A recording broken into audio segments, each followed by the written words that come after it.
ಇಂದಿನ ದಿನ ನಮ್ಮ ಶಾಲೆಯಲ್ಲಿ 2025-26ನೇ ಸಾಲಿನ 7ನೇ ತರಗತಿ ವಿದ್ಯಾರ್ಥಿಗಳ ಬೀಳ್ಕೊಡುಗೆ ಸಮಾರಂಭ ಹಾಗೂ ಮಹಾ ಸರಸ್ವತಿ ಪೂಜಾ ಕಾರ್ಯಕ್ರಮ.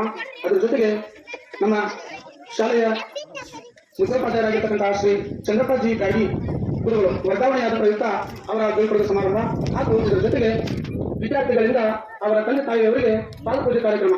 ಈ ಎಲ್ಲಾ ಕಾರ್ಯಕ್ರಮಗಳನ್ನ ದಿನ ನಾವು ಅಂದ್ಕೊಂಡಿದ್ದೀವಿ. ಆದರೆ ಇಲ್ಲಿ ಪ್ರತಿ ಒಬ್ಬ ನೌಕರನಾಗಿರ್ಲಿ, ವಿದ್ಯಾರ್ಥಿಗಳಾಗಿರ್ಲಿ, ಆಯಾ ಊರಿನೊಳಗ ಆ ವಿದ್ಯಾರ್ಥಿಗಳ ಕಲಿಯುವ ಸಂದರ್ಭದಲ್ಲಾಗ್ಲಿ, ಶಿಕ್ಷಕರ ನೌಕರಿ ಮಾಡುವ ಸಂದರ್ಭದಲ್ಲಾಗ್ಲಿ, ಇಲ್ಲಿ ಅಂದ್ರೆ ವಿದಾಯ, ಇಲ್ಲಿಂದ ಅವರು ವಿದಾಯ ಹೋಗ್ತಾ ಇದ್ದಾರೆ, ಅಂದ್ರೆ ಈ ವರ್ಗಾವಣೆಯಾಗಿ ಹೋಗ್ತಾ ಇದ್ದಾರೆ. ಅದು ನಮಗೆ ನೋವನ್ನ ತರುವುದು ಸಹಜ. ಅದೇ ರೀತಿಯಾಗಿ 7ನೇ ತರಗತಿ ವಿದ್ಯಾರ್ಥಿಗಳು ಕೂಡ ಇಲ್ಲಿಂದ ನಮ್ಮ ಶಾಲೆಯಿಂದ ಬೀಳ್ಕೊಟ್ಟು ಹೋಗ್ತಾ ಇದ್ದಾರೆ. ಅದು ಕೂಡ ನಮಗೆ ನೋವಿನ ಸಂಗತಿ. ಬಟ್ ಅದು ಅನಿವಾರ್ಯ. ವಿದ್ಯಾರ್ಥಿಗಳು ಮುಂದಿನ ವ್ಯಾಸಂಗಕ್ಕಾಗಿ ಹೋಗುವುದು ಅನಿವಾರ್ಯ. ಅದೇ ರೀತಿಯಾಗಿ ನೌಕರರು ತಾವು ಇಚ್ಛಿಸತಕ್ಕಂತಹ ಸ್ಥಳಗಳಿಗೆ ಹೋಗುವುದು ಅನಿವಾರ್ಯ. ಆದರೆ ಇಷ್ಟು ವರ್ಷಗಳ ಕಾಲ ಅವರ ಮತ್ತು ನಮ್ಮ ನಡುವೆ ಇದ್ದಂತಹ ಆ ಅನ್ಯೋನ್ಯ ಸಂಬಂಧ ಇದೆಯಲ್ಲ, ಅದನ್ನ ಯಾವತ್ತೂ ಕೂಡ ನಾವು ಮರೆಯೋಕೆ ಸಾಧ್ಯನೇ ಇಲ್ಲ. ಅಂತಹ ನಮ್ಮ ಮತ್ತು ಆ ವಿದ್ಯಾರ್ಥಿಗಳ ನಡುವೆ ಆಗಲಿ, ನಮ್ಮ ಹಾಗೂ ಅಂತಹ ಶಿಕ್ಷಕರ ನಡುವೆ ಆಗಲಿ ಇದ್ದಂತಹ ಒಂದು ಸಂಬಂಧವನ್ನ ಯಾವತ್ತೂ ಕೂಡ ಅದು ಮರೆಯೋಕೆ ಆಗದೇ ಇದ್ದಂತಹ ಸಂಬಂಧ ಅದಾಗಿರ್ತದೆ. ಈಗಾಗಲೇ ನಮ್ಮ ಶಾಲೆಯ ಮುಖ್ಯೋಪಾಧ್ಯಾಯರಾಗಿರ್ತಕ್ಕಂತಹ ಹೆಡ್ ಮಾಸ್ಟರ್ ಬಗ್ಗೆ ನಮ್ಮ ಶಿಕ್ಷಕರು ನಿರೂಪಣೆ ಮಾಡುವ ಸಂದರ್ಭದಲ್ಲಿ ಅನೇಕ ವಿಚಾರಗಳನ್ನ ಹಂಚಿಕೊಂಡಿದ್ದಾರೆ. ಅದರ ಜೊತೆಗೆ ನಮ್ಮ ಶಾಲೆಯ STMC ಅಧ್ಯಕ್ಷರಾಗಲಿ, ಆಮೇಲೆ ಈ ರೈತ ಸಂಘದ ಗೌರವಾಧ್ಯಕ್ಷರಾಗಲಿ, ಅದೇ ರೀತಿಯಾಗಿ ನಮ್ಮ ನಿವೃತ್ತ ರಕ್ಷಣಾಪ್ರಿಯ ಅಧಿಕಾರಿಗಳಾಗಲಿ, ಅದರ ಜೊತೆಗೆ ಗ್ರಾಮ ಪಂಚಾಯತಿ ಅಧ್ಯಕ್ಷರು, ಇವರೆಲ್ಲರೂ ಕೂಡ ಅವರಿಗೆ ಸಾಕಷ್ಟು ವಿಚಾರಗಳನ್ನ ಹೇಳಿದ್ದಾರೆ. ಅದನ್ನೇ ನಾನು ರಿಪೀಟ್ ಮಾಡಲ್ಲ. ಬಟ್ ಅವರು ಶಿಕ್ಷಕರಾದವರು ಮಕ್ಕಳಿಗೆ ಪ್ರೇರಕ ಶಕ್ತಿಯಾಗಿರ್ಬೇಕು. ಅಂದಾಗ ಆ ಮಕ್ಕಳಲ್ಲಿ ಆ ಪ್ರೇರಣೆ ಐತಲ್ಲ, ಏನನ್ನಾದರೂ ಸಾಧಿಸುವಂತಹ ಕೆಲಸವನ್ನ ಅವರು ಮಾಡ್ತದೆ ಆ ಪ್ರೇರಣೆ. ಅದೇ ರೀತಿಯಾಗಿ ನಮ್ಮ ಮುಖ್ಯ ಶಿಕ್ಷಕರಲ್ಲ, ಅವರು ನಮಗೂ ಕೂಡ ಅಂದ್ರೆ ಸಹ ಶಿಕ್ಷಕರಿಗೂ ಕೂಡ ಅವರು ಪ್ರೇರಕ ಶಕ್ತಿ ಆಗಿದ್ರು. ಆ ಪ್ರೇರಕ ಶಕ್ತಿನೇ ಶಾಲೆ ಒಳಗೆ ನಾವು ಕೆಲಸ ಮಾಡುವಂತೆ ಮಾಡ್ತಾ ಇತ್ತು. ಅವರು ಕೇವಲ ನಮಗೆ ಬಾಹ್ಯವಾಗಿ ಪ್ರೇರೇಪಣೆ ನೀಡ್ತಿರ್ಲಿಲ್ಲ, ನಾವು ಕೂಡ ಆಂತರಿಕವಾಗಿ ಪ್ರೇರೇಪಣೆ ಕೊಡ್ಬೇಕು. ಅಂತಹ ಮಾತುಗಳನ್ನ ಪ್ರತಿ ಕ್ಷಣ ಶಾಲೆಗೆ ಬಂದಾಗ ಏನಾದ್ರೂ ಒಂದು ಈಗ ಅನುಭವವೇ ಶಿಕ್ಷಣ ಅಂತ ಕರೀತಾರ. ಶಿಕ್ಷಣ ಅಂದ್ರೆ ಕೊನೆಗೆ ಫೈನಲ್ ಆಗಿ ಬರೋದು ಅನುಭವವೇ ಶಿಕ್ಷಣ ಅಂತಂದ್ರೆ ಸುಮಾರು 30 ವರ್ಷಗಳ ಕಾಲ ಶಿಕ್ಷಕ ವೃತ್ತಿಯನ್ನು ಮಾಡತಕ್ಕಂತ ಅವರು ನಾವು ಶಾಲೆಯಲ್ಲಿ ಪ್ರತಿ ಕ್ಷಣ ಏನಾದ್ರೂ ಒಂದು ಕೆಲಸ ಮಾಡುವಾಗಲಿ, ಪಾಠ ಬೋಧನೆ ಮಾಡುವಾಗಲಿ ಏನಾದ್ರೂ ಒಂದು ತಪ್ಪು ಮಾಡ್ತಾ ಇರ್ತೀವಿ. ಅವಾಗ ಅದು ಹಂಗಲ್ಲ, ಈ ರೀತಿ ಮಾಡ್ಬೇಕು ಅಂತಂದು ಆ ತಪ್ಪುಗಳನ್ನ ತಿದ್ದಿದಾರ. ಕೆಲಸ ಮಾಡುವ ಸಂದರ್ಭದೊಳಗ ಪ್ರೇರಣೆಯನ್ನ ನೀಡಿದಾರ. ಅವೆಲ್ಲವುಗಳನ್ನ ನಾವು ನಮ್ಮ ಈ ವೃತ್ತಿ ಜೀವನದೊಳಗೆ ಅಳವಡಿಸ್ಕೊಳ್ತೀವಿ. ಅಷ್ಟೇ ಅಲ್ಲ, ಅವರು ಯಾವ ರೀತಿ ಪ್ರೇರಣೆ ನೀಡ್ತಿದ್ರಂದ್ರ ತಾವು ಪ್ರೇರಣೆಯನ್ನು ನೀಡ್ತಿದ್ರು ಅಂತ ಗೊತ್ತಾಗ್ತಿರ್ಲಿಲ್ಲ. ಉದಾಹರಣೆಗೆ ನಾವು ನೆನಪಲ್ಲಿ ಪಾಠ ಮಾಡುವಾಗ ಶಾಲೆ ಒಳಗೆ ಬರ್ತಿದ್ರು, ಬಂದ್ರೆ ನಾವು ಪಾಠ ಮಾಡ್ತಾ ಇದ್ವಿ. ಅವಾಗ ನಾವು ನಮ್ಗೆ ಇಚ್ಛೆಯಿಂದ ನಮ್ಗೆ ತೃಪ್ತಿಯಾಗಿ ಹೆಂಗೆ ಪಾಠ ಮಾಡಿದ್ರು ಅವರಿಂದ ಹೊಸ ಕಲಿತಿದ್ವಿ. ಏನಂದ್ರೆ ಒಂದೇ ಒಂದು ಉದಾಹರಣೆ ಹೇಳ್ತೀವಿ. ಸಾಕಷ್ಟು ಹೇಳಿದಾರ, ಮಕ್ಕಳು ಬರೀತಾರಲ್ಲ, ವಿದ್ಯಾರ್ಥಿಗಳು ಬರೀತಾರ, ರೈಟಿಂಗ್ ಮಾಡ್ತಾರ, ತಮ್ಮ ನೋಟ್ ಪುಸ್ತಕದೊಳಗೆ ಬರೀತಾರ.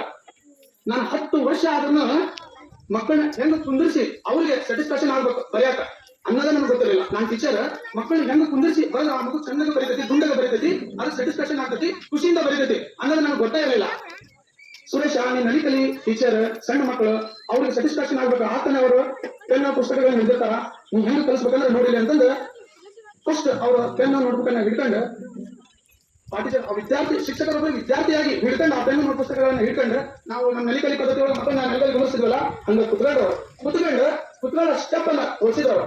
ಇಷ್ಟು ಚೆನ್ನಾಗಿತ್ತಂದ್ರೆ ಅದ ಯಾವ ನಾವು ಚೇರ್ ಮೇಲೆ ಕುಂದಿರ್ತೀವಲ್ಲ, ಚೇರ್ ಮೇಲೆ ಕುತ್ಕೊಂಡು ಸ್ಟಡಿ ಟೇಬಲ್ ಮೇಲೆ ಕುತ್ಕೊಂಡು ಬರಿತೀವಲ್ಲ, ಅದು ಏನಲ್ಲ ಅದ್ರ ಮುಂದೆ ಅಷ್ಟು ಚೆನ್ನಾಗಿ ಅವರು ಮಕ್ಕಳು ಕುತ್ಕೊಂಡು ಹೆಂಗ್ ಬರಿಬೇಕನ್ನೋದನ್ನ ಹೇಳ್ಕೊಟ್ರು.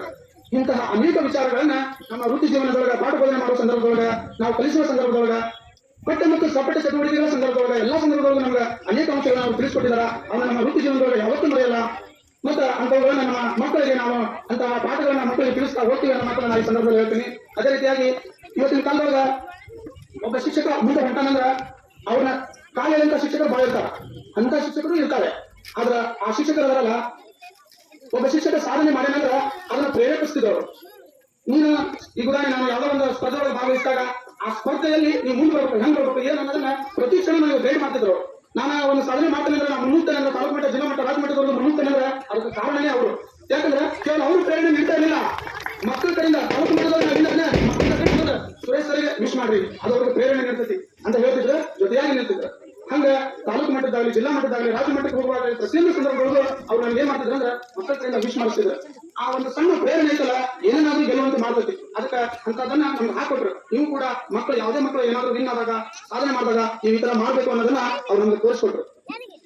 ಹಿಂಗ ಅವ್ರ ಬಗ್ಗೆ ಹೇಳ್ತಾ ಹೋದ್ರೆ ಬಹಳ ಮ್ಯಾಟರ್ ಐತಿ, ಅದು ಮುಗಿಯೋದೇ ಇಲ್ಲ. ಅದು 4 ವರ್ಷದ ಏನೋ ಮಾಹಿತಿ ಬ್ಯಾಂಕ್ ಐತಲ್ಲ ಅದನ್ನ ಬಿಚ್ಚಿಡಾಕ ಸಾಧನೆ ಇಲ್ಲ, ಇಲ್ಲಿ ಸಮಯದ ಅಭಾವ, ಆಮೇಲೆ ಸಾಕಷ್ಟು ಇನ್ನೂ ಮುಂದಿನ ಕಾರ್ಯಕ್ರಮಗಳು ಇರೋದ್ರಿಂದ ಅವ್ರ ಬಗ್ಗೆ ಒಂದು ಸಣ್ಣ ಕವನ ರಚಿಸಿದೀನಿ. ಆ ಕವನದೊಳಗೆ ಎಲ್ಲ ಐತಿ.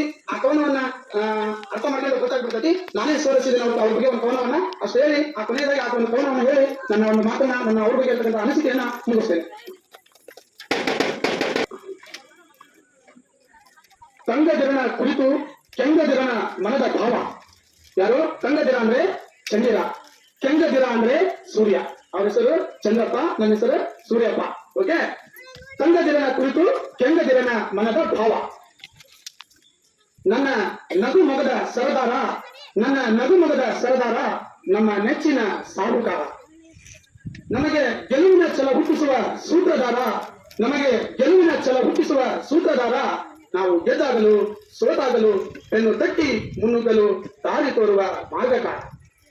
ನಂಬಿದ ಜನಕ್ಕೆ ಗುಣವಂತ, ನಂಬಿದ ಜನಕ್ಕೆ ಗುಣವಂತ, ಬಂದು ಬಾಂಧವರಿಗೆ ಸೆರಿವಂತ. ಹಿಡಿದ ಕೆಲಸ ಬಿಡದ ಛಲವಂತ, ಹಿಡಿದ ಕೆಲಸ ಬಿಡದ ಛಲವಂತ, ಇದುವೇ ಇವರ ಸಿದ್ಧಾಂತ. ತನ್ನ ವೃತ್ತಿಯ ತಪಸ್ಸು ಮಾಡುವ ವಾಲ್ಮೀಕ, ತನ್ನ ವೃತ್ತಿಯ ತಪಸ್ಸು ಮಾಡುವ ವಾಲ್ಮೀಕ, ತಮ್ಮ ಸಹಶಿಕ್ಷಕರ ನಾಯಕ. ವಿದ್ಯಾರ್ಥಿಗಳ ಅಂತರ್ಗತ ಶಕ್ತಿಯನ್ನು ಹೊರಗೆಳೆಯುವ ಶೋಧಕ, ವಿದ್ಯಾರ್ಥಿಗಳ ಅಂತರ್ಗತ ಶಕ್ತಿಯನ್ನು ಹೊರಗೆಳೆಯುವ ಶೋಧಕ. ಆದ್ದರಿಂದಲೇ ಪಡೆದುಕೊಂಡ ರಾಜ್ಯ ಅತ್ಯುತ್ತಮ ಶಿಕ್ಷಕ.